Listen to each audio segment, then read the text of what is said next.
Well, first of all, I want to talk about your Dragon's Den experience. What have been the highs and lows of that? It's a great question because actually my experience was very hard, I have to say. Like I came in and I just felt like in a cage with like lions and I had to survive for my life. It's Mm. just really the way I felt. Even though I was very prepared and it took me like a few months to actually learn English. I took some courses in English actually to Just go. to prepare? Yes, yes. No Yes, way. because of course when I speak in my own language and I talk about my numbers or my experience, I always feel more confident and more professional, if I can say. Like when I speak in English, I feel like it's I feel less myself. Yeah. So yeah, I took some course and yeah, the experience overall was great. I'm just saying that once I was there, it was hard. Yeah. Like it's not for the it's for the strong people. I'm Yeah. telling you, Yeah, yes. it's not for the weak. No, it's not for the weak. Oh my gosh. In your experience with your company, what have been your biggest wins and what would you say have been like your lowest lows, like some huge challenges that you've had? I feel like in my business, as I started, on my kitchen table, I had two employees came with me, and then one of the sudden we were five people, and we were a very tight team. And then when I started to employ more people, and we became this bigger company with 20 people in an office, one day I realized I woke up in the morning and I was like, oh, do I really want that in my Mm, life? Like mm. to be in charge of 20 people and to be so important for those people and they have families and this is their salary and that was huge on my shoulder every day. And it's something you have to think about when you start a business, because first you're by yourself and then you have too many people and too many responsibility, and the business really is your whole life, but then you have to show up and be your best self.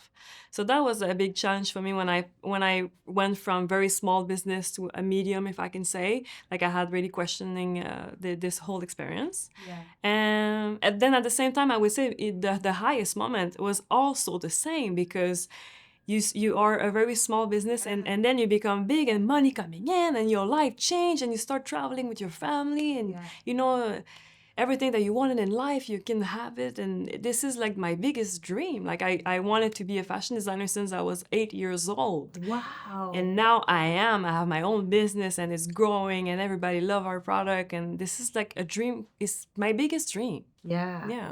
Wow, that's really cool.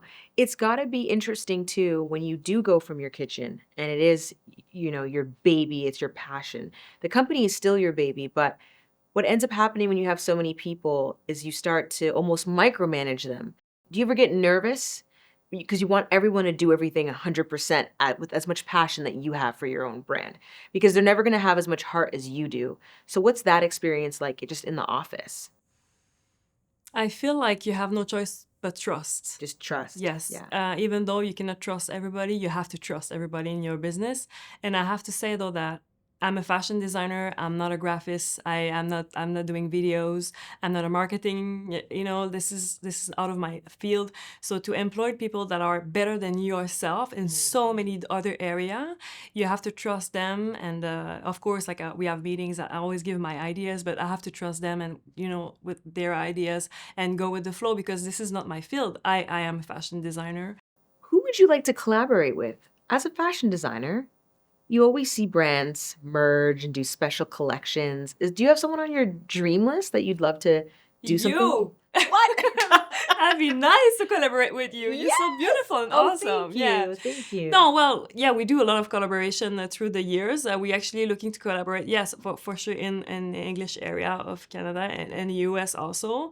I just like real people, to be Yeah. honest with you. Like Instagram, Facebook is so fake. Yeah. So when we find influencer that influence for real, like on the real things, like we're very drawn to them. So yeah, just real people, to be honest, like Yeah. that share the real things in their heart and that not there to show like the fake side of life. And yeah. Yeah. What does scaling look like for you? What is the ultimate goal? The ultimate goal would be to sell maybe 50%, like 50% in Quebec and 50% in the rest of Canada or US, like to have more sell out of my Quebec. As now we are about 80% to sell that we sell in Quebec area. And that's been hard. That's been hard because of the language barrier. When we come to our social media, we speak in French. Of course, we have the English version of everything. But as an English speaker, when they come to our pages, they see French, so sometimes they leave. So yeah, that'd be my goal for the next few years, to really grow the business outside of our area. Yeah. Is America something you're interested in too? Absolutely. The rest of the world? Yes, absolutely. Yes. Yeah. And as a woman for you in this field, obviously in business, it's always a little more difficult for women to break the doors, but we're fully capable of doing so. We are. Has there been any setbacks for you because you are a woman?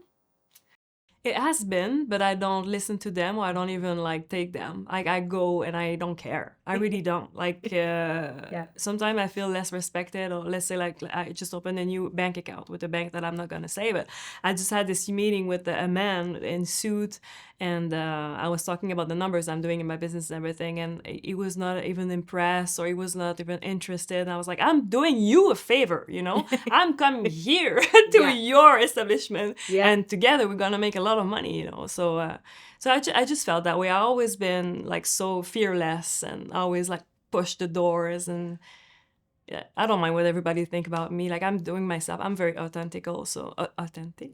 Have there been any mistakes that you made during this process? Many mistakes. There's one mentor that I had before this that said to me, making mistakes costs money. Everything costs money and time, and it's part of the process. You have to lose money to learn. So that's one thing that I agree very much. One of the mistakes that I make is like when we grew very rapidly in 2021. I didn't have any stock. Like, everybody was coming to the website and everybody was trying to buy ORAKI, but we didn't have any more, like, much stuff.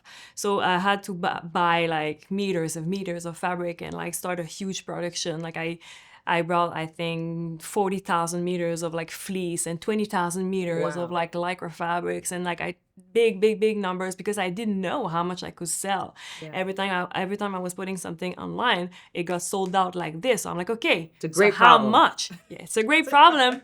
But then how much can you sell? So I bought too much fabrics and too much inventory.